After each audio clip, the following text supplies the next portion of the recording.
여러분 반갑습니다. 올 2024년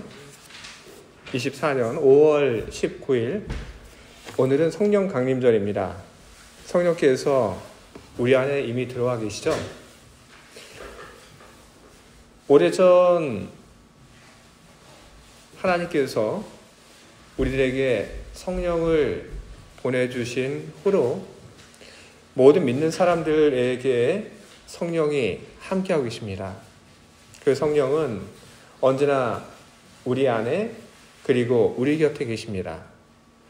성령께서 제일 처음 우리 곁으로 오신 그 날을 기억하며 그리고 성령 하나님께서 지금 이 시간 우리와 함께 있음을 믿으며 기쁜 마음으로 하나님을 함께 예배하기를 바랍니다. 하나님이 주시는 은혜가 그리고 성령께서 주시는 그 거룩함이 여러분 모두와 함께 하기를 바랍니다. 이제 성부와 성자 그리고 성령 하나님의 이름으로 오늘 성령 강림절 예배를 시작하도록 하겠습니다. 여러분 이제 오늘 우리가 함께 나눌 하나님 말씀 보겠습니다. 에베소서 4장에 있는 말씀을 우리 함께 보도록 하겠습니다. 우리 각 사람에게 그리스도의 선물의 분량대로 은혜를 주셨나니 그러므로 이르기를 그가 위로 올라가실 때에 사로잡혔던 자들을 사로잡으시고 사람들에게 선물을 주셨다 하였도다.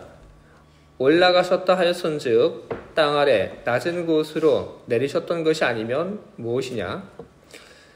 내리셨던 그가 곧 모든 하늘 위에 오르신 자니 이는 만물을 충만하게 하려 하심이라.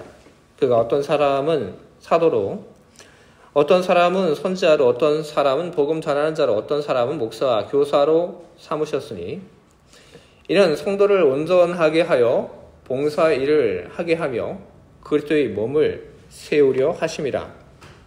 우리가 다 하나님의 아들을 믿는 일과 아는 일에 하나가 되어 온전한 사람을 이루어 그리스도의 장성한 분량이 충만한 데까지 이르리니 이는 우리가 이제부터 어린 아이가 되지 아니하여 사람의 속임수와 간사한 유혹에 빠져 온갖 교훈의 풍조에 밀려 요동하지 않게 하려 함이라. 오직 사랑 안에서 참된 것을 하여 범사에 그에까지 자랄지라. 그는 머리니 곧 그리스도라. 그에게서 온 몸이 각 마디를 통하여 도움을 받음으로 연결되고 결합되어 각 지체의 분량대로 역사하여 그 몸을 자라게 하며 사랑 안에서 스스로 세우느니라. 아멘. 우리 기도하겠습니다. 하나님, 성령 강림절을 맞이하여 하나님 앞에 예배하는 자로 이곳에 있게 하시니 감사드립니다. 하나님께서 우리 믿음, 우리 발걸음, 우리 건강, 이 모든 것을 주장하여 주셨기에 오늘 우리가 이곳에 와서 하나님을 예배합니다. 우리가 드리는 찬양 그리고 우리가 드리는 기도 모두 하나님을 향한 것입니다. 우리의 찬양이 그리고 우리의 기도가 하나님의 기쁨이 되기를 바랍니다. 오늘 성령 강림절을 맞이하여 성령의 오심의 그 뒤에 감춰져 있는 뜻을 설교자가 전하려고 합니다. 우리 하나님께서 설교자가 잘 하나님의 말씀을 전할 수 있도록 힘을 주시고 지혜를 더하여 주시기를 빕니다. 그리고 말씀을 듣는 모든 사람들이 하나님 말씀을 잘 받게 하시고 그리고 하나님 말씀을 잘 받음으로 성령의 오심의 사건이 어떤 의미인지 기억하고 성령님을 의식하며 살아가는 삶이 계속되게 하시옵소서. 예수 그리스도 이름으로 기도합니다. 아멘. 여러분 우리들은 성경을 읽다 보면 구약 성경의 그 인용을 우리는 만나게 됩니다. 그때 여러분 어떻게 하시죠? 신약 성경에 있는 인용된 그 말씀을 여러분 확인하십니까? 대부분 그렇게 안 하시죠? 그냥 믿죠. 그냥 제대로 잘 인용을 했을 것이다 하고 그냥 믿고 그냥 넘어가시죠. 저도 그렇습니다. 그런데 오늘 우리 이 성경 말씀을 보면 우리가 늘 가져왔던 그런 믿음에 대해서 이건 아니다라고 하는 그런 생각이 들 만큼 깜짝 놀랄 만한 그런 일이 보입니다. 뭐냐면 오늘 이 에베소서가 구약의 그 말씀을 인용을 했는데 인용된 말씀이 구약 성경에 있는 그 말씀과 다릅니다. 오늘 인용된 그 말씀은 어떤 말씀이냐면 시편 68편 18절에 기록되어 있는 말씀입니다. 거기 이렇게 기록되어 있습니다. 주께서 높은 곳으로 오르시며 사로잡은 자들을 취하시고 선물들을 사람들에게 받으시며 반역자들로부터 받으시니 여호와 하나님이 그들과 함께 계시기 때문이다. 근데 오늘 에베소서의 말씀은 어떻게 이 말씀을 인용을 하고 있죠? 이렇게 인용을 하고 있습니다. 그가 위로 올라가실 때 사로잡혔던 자들을 사로잡으시고 사람들에게 선물을 주셨도다. 시편에 있는 이 말씀을 보게 되면 사람들에게 선물을 받으신다고 그렇게 되어 있죠. 그런데 에베소서에서 인용한 그 말씀에는 선물을 주신다 그렇게 되어 있습니다. 왜 사람들에게서 선물을 받으신다는 그 말씀이 에베소서에서는 다르게 인용이 되고 있는 걸까요? 하나님 말씀을 인용을 한 사도 바울의 그냥 인용은 실수일까요? 그렇진 않습니다. 사도 바울은 구약의 그 말씀을 잘 알고 있었고 그것을 알고 있으면서도 사도 바울은 의도적으로 그 인용된 말씀을 바꿔서 인용을 하고 있는 것입니다. 그 이유는 하나님의 왕권을 이야기했던 그 말씀이 이제 그리스도의 왕권을 이야기하는 것으로 바뀌었기 때문에 거기에 맞춰서 사도 바울이 인용을 하면서 의도적으로 신학적 작업을 하면서 약간의 변화를 가져오게 된 것입니다. 시편 68편 18절 거기서 이야기를 하고 있는 것은 하나님의 왕권에 대한 이야기입니다.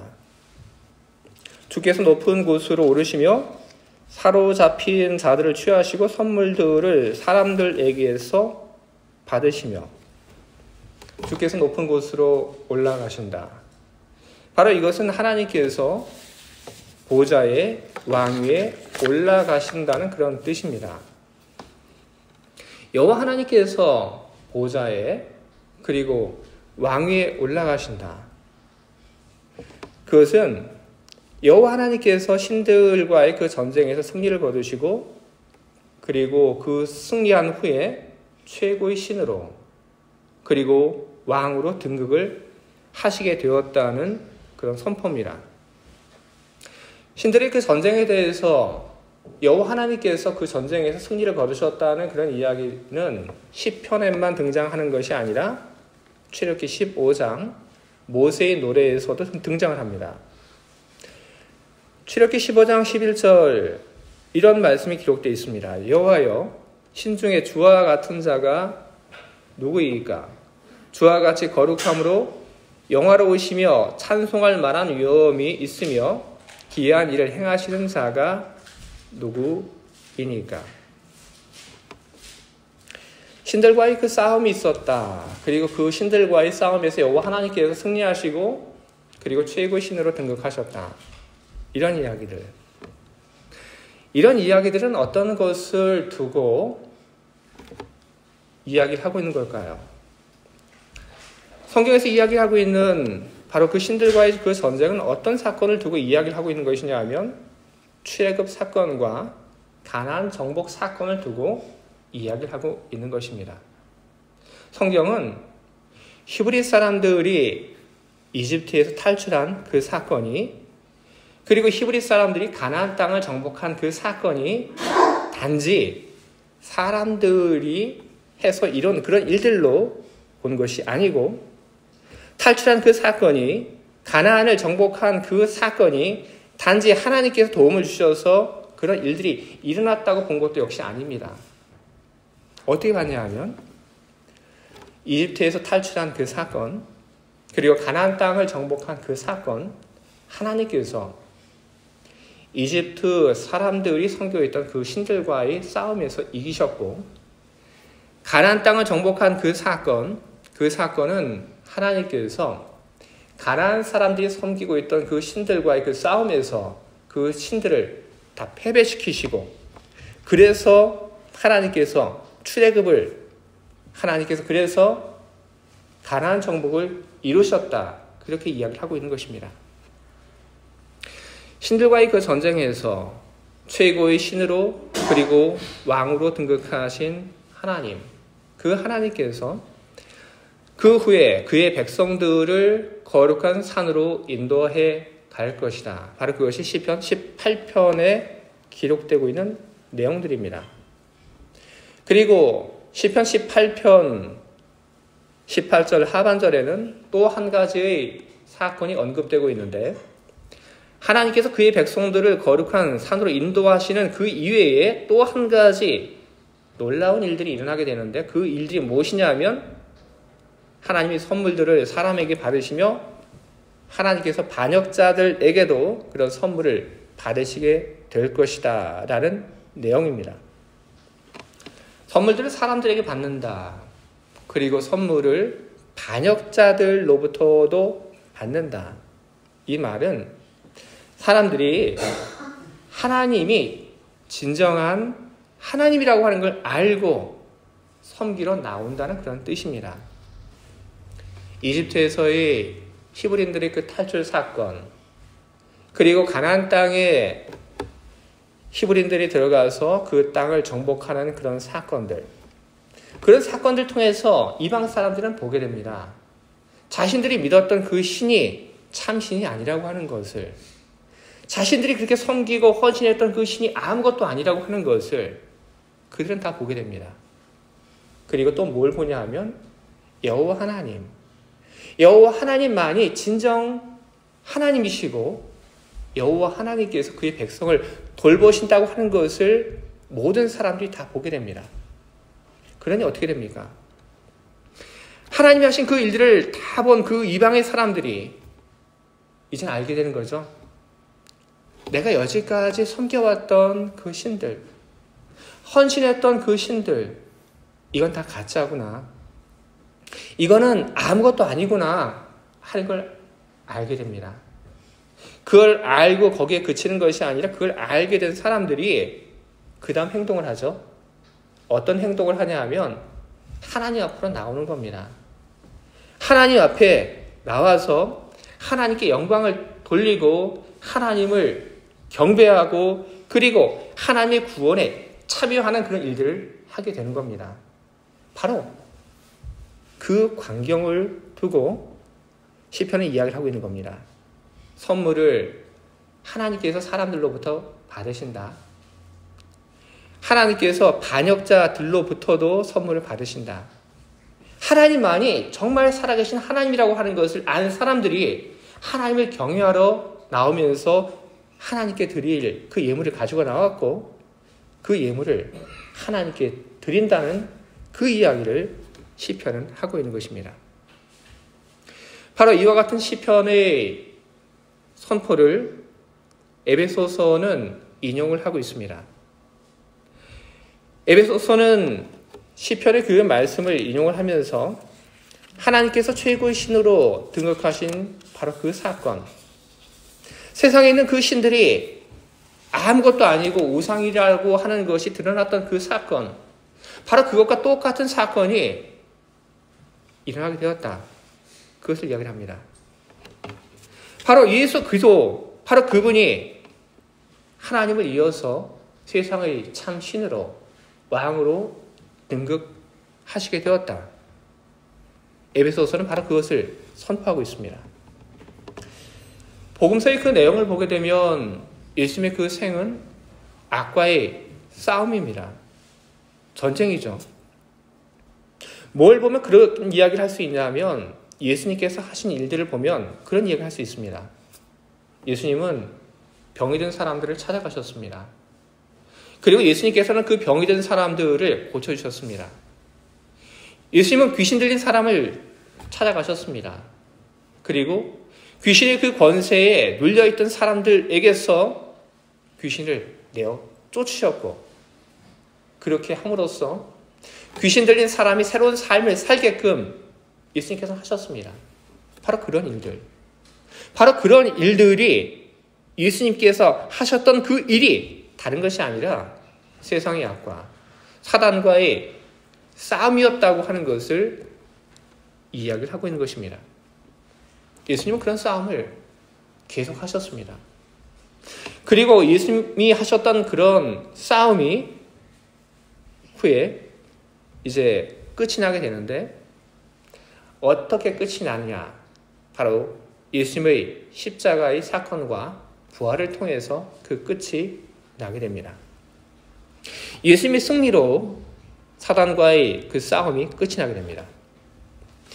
예수님의 그 싸움의 끝에 대해서 요한복음 16장 11절은 이렇게 기록을 하고 있습니다. 심판에 대하여라 함은 이 세상 임금이 심판을 받았습니다. 예수님께서 승리를 하신 것이죠. 예수님께서 세상의 그 왕에 대해서 심판하시고, 예수님께서 그 싸움에서, 영적 싸움에서 이기시고, 그리고 왕이 되신 것입니다. 왕이 되신 그리스도, 우리는 그분이 우리의 진정한 왕이라고 하는 것을 믿고, 우리는 예수 그리스도 앞에 나옵니다. 우리는 그의 구원에 우리는 참여하고자 합니다. 예수 그리스도께서 우리의 진정한 왕이라고 하는 것, 우리의 주라고 하는 것을 믿고 주님의 그 구원에 참여하고자 나오는 사람들에게 그리스도께서는 선물을 주십니다. 뭔가를 받으시는 것이 아니라 그리스도께서는 오히려 그 사람들에게 선물을 주십니다. 선물을 받는 데서 선물을 주시는 것으로 바뀐 것, 바로 그것은 구원의 계획의 완성을 위하여 그렇게 달라지게 된 것입니다. 예수가 진정 우리의 왕이라고 하는 것, 세상의 임금이라고 하는 것, 예수님께서 세상의 모든 악을 싸워 이기셨다고 하는 것을 믿고 예수님 앞에 나온 사람들에게 예수님께서 주시는 선물, 그것은 무엇인가? 사도행전은 이야기를 합니다. 예수 그리스도께서 주시는 그 선물은 다른 것이 아니라 성령이다. 사도행전 2장 38절, 베드로가 이르되 너희가 회개하여 각각 예수 그리스도의 이름으로 세례를 받고 죄 사함을 받으라. 그리하면 성령의 선물을 받으리니. 예수 그리스도께서 우리들에게 주시는 선물, 여러분, 그것은 은사가 아니라 그것은 성령이십니다. 성령은 삶의 목적이 바뀐 사람들을 인도하십니다. 우리가 예수 그리스도를 알기 전에 우리 삶의 목표는 도대체 무엇이었습니까? 우리 자신이었죠? 예수 그리스도를 알기 전에 우리 삶의 목표, 우리가 바라는 것, 그건 우리 자신입니다. 우리 자신의 안전함, 평화. 우리 자신의 안전함, 평화, 바로 그것을 바라면서 이게 조금 확장이 되게 되면 이웃을 사랑하고 이웃을 배려하는 것처럼 그렇게 보이기도 합니다. 왜냐하면 나의 평화, 나의 안전이 이루어지기 위해서는 나만 평화로우면 되지 않기 때문입니다. 여러분의 그 가족이 아프면 여러분 어떻게 됩니까? 그럼에도 불구하고 여러분은 여전히 평화롭고 기쁘게 여러분 살아갈 수 있습니까? 아니죠. 절대로 그렇지 않습니다. 그렇기 때문에 우리는 우리 옆에, 우리 가족의 평화를 우리는 바랍니다. 우리 가족 모두가 건강하고 직장에서 아무 일 없이 평화롭게 잘 살아가고 우리는 그런 것을 바랍니다. 왜? 나를 위해서. 내 주변의 모든 사람들이, 내 친구가 다 평화롭고 잘 살기를 바라는 것. 무척 이기적인 이유에서 우리는 그런 평화를 바랍니다. 그런데 예수님을 만난 후에는 어떻게 됩니까? 자기밖에 알지 못하는 사람, 그런 사람들의 인생의 목표가 달라지게 됩니다. 우리는 예수님을 만난 후에 인생의 목표가 달라진 사람들의 이야기를 우리는 성경을 통해서 우리는 많이 보게 되고 우리 주변을 통해서 우리는 또한 많이 보게 됩니다. 복음에 들어가게 되면 그 복음은 우리 인생의 목표를 바꿉니다. 어떻게 바꾸냐 하면 바로 예수 그리스도의 영광, 하나님의 영광, 하나님 나라, 복음 전도, 생명 구원, 바로 그것을 제1의 우리 인생의 목표로 우리는 두고 살아가게 됩니다. 복음에 들어오게 되면 예수님께서 우리 왕이라고 하는 것을 우리들이 받아들이게 될 때 우리 인생의 목표가 그렇게 달라지게 되는 것이죠. 성령께서는 바로 그 순간 역사하십니다. 성령께서는 인생의 새로운 목표를 가진 사람들이 그 목표를 성취할 수 있도록 성령께서는 역사하십니다. 성령께서 어떻게 인생의 새로운 목표를 가진 사람들을 도우십니까? 오늘 제가 여러분들 앞에서 읽은 그 말씀 속에 성령께서 어떻게 도우시는지, 어떤 일을 하시는지에 대한 이야기들이 나옵니다. 은사를 주시죠. 그리고 양육해 갑니다. 어떤 사람은 사도로, 어떤 사람은 선지자로, 어떤 사람은 복음 전하는 사람으로, 어떤 사람은 목사와 교사로 은사를 주십니다. 그리고 그 은사를 성령 하나님께서 키워가시고 거기에 합당한 사람들이 되어가도록 그렇게 만들어 가십니다. 여러분, 우리가 스스로 뭔가를 잘해서 좋은 목사가 되고 교사가 되고 그리고 좋은 복음 전하는 전도자가 되는 것 여러분 아닙니다. 우리는 성령의 인도함에 우리를 맡기면 그러면 성령 하나님께서 우리를 인도해 가셔서 우리는 좋은 목사가 교사가 복음 전도자가 되는 것입니다. 사도 바울이 성경을 보면 참 대단한 사람이었습니다. 불같은 사람이었죠. 복음을 증거한다고 전도행을 떠나는데 그런데 그 복음 전도에 온전히 헌신하지 못한 마가를 보면서 도무지 용납하지 못하는 그런 불과 같은 사람이었습니다. 그런데 그가 달라지게 되죠. 그의 미래의 모습, 누가 그렇게 전혀 다른 모습으로 그의 성품을 바꾸게 된 겁니까?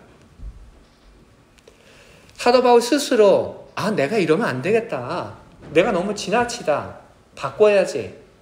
그렇게 해서 그의 성품이 달라진 것 여러분 아닙니다. 바로 성령 하나님, 그 하나님께서 사도 바울을 이끌어 가셨던 것입니다. 뭐라는 것을 다듬어 가셨고 그리고 그의 부족한 것을 채워 가셨습니다. 사도 바울은 고린도에 가서 사람들이 많이 모이는 곳에 가서 그는 복음을 전했습니다. 그런데 사람들이 많이 모이는 곳에 가서 그가 그의 모든 지식을 가지고 복음을 증거했는데 결과는 아무것도 없었습니다. 그러나 후에 고린도에 가서 복음을 증거했을 때 많은 사람들이 그 복음을 듣고 그 복음 앞에 넘어지는 걸 보면서 사도 바울은 알게 되죠. 나의 말이 아니라 복음의 능력이 사람들을 변화시킨다. 이런 경험들은 어떻게 해서 그에게 일어났던 것입니까? 성령께서 그렇게 하신 것이죠.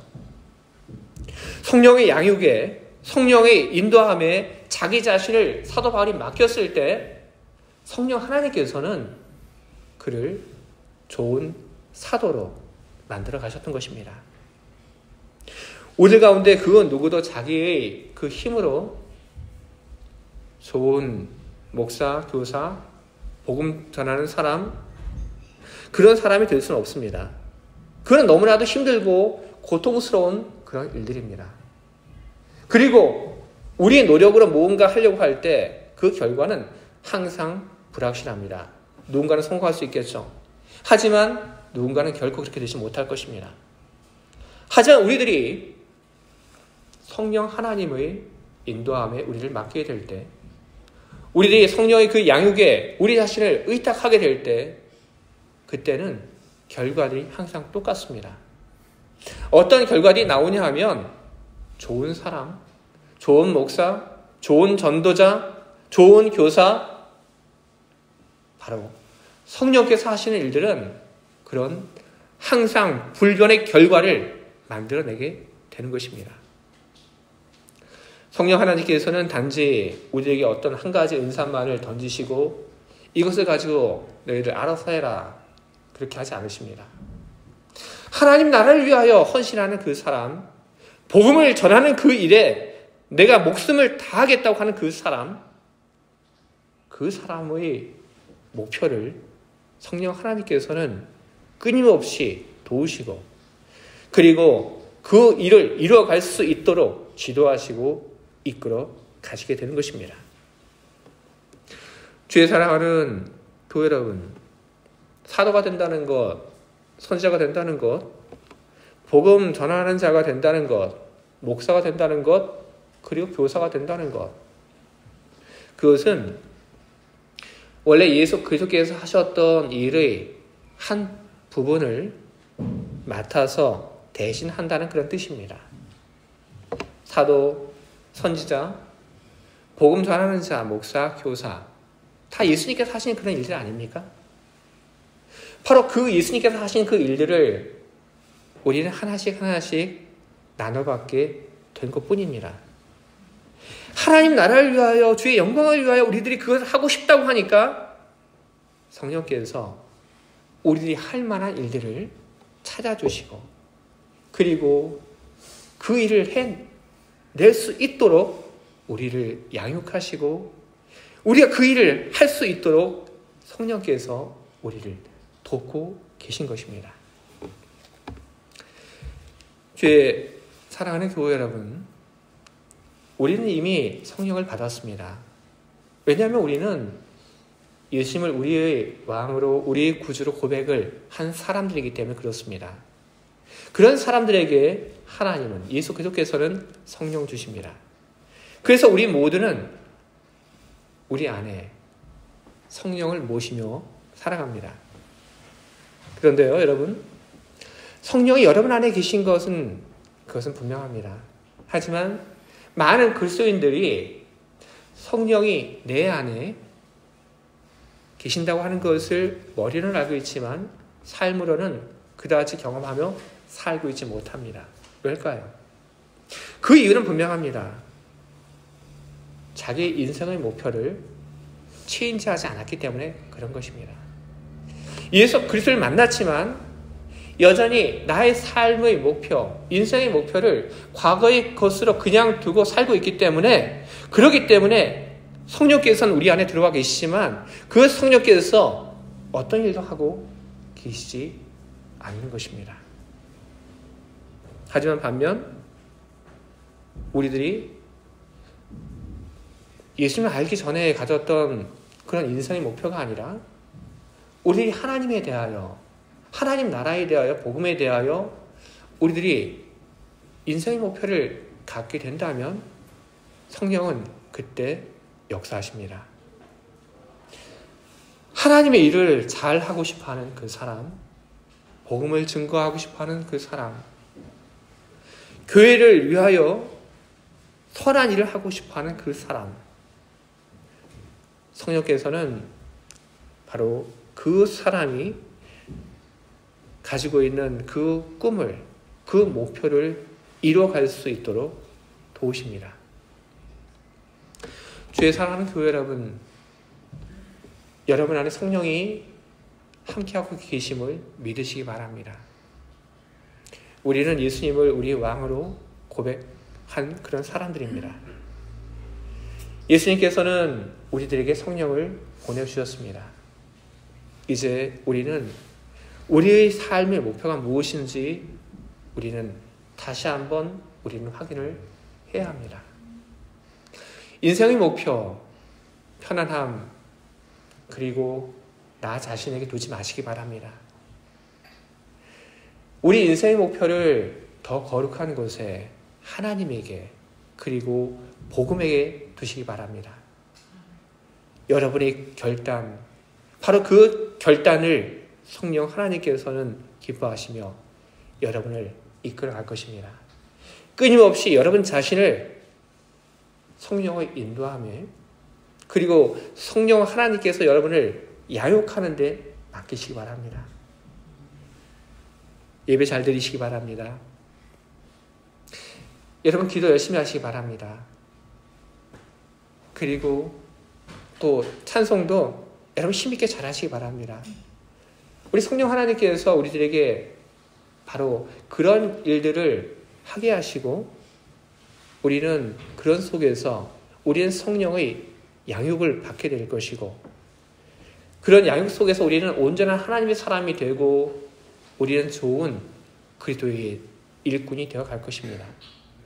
온전한 하나님의 사람이 된 여러분을 통하여 주님의 일들이 이루어가기를 그리고 주님께서 여러분을 기쁘게 여기시기를 주님의 이름으로 축원을 드립니다. 함께 기도하겠습니다.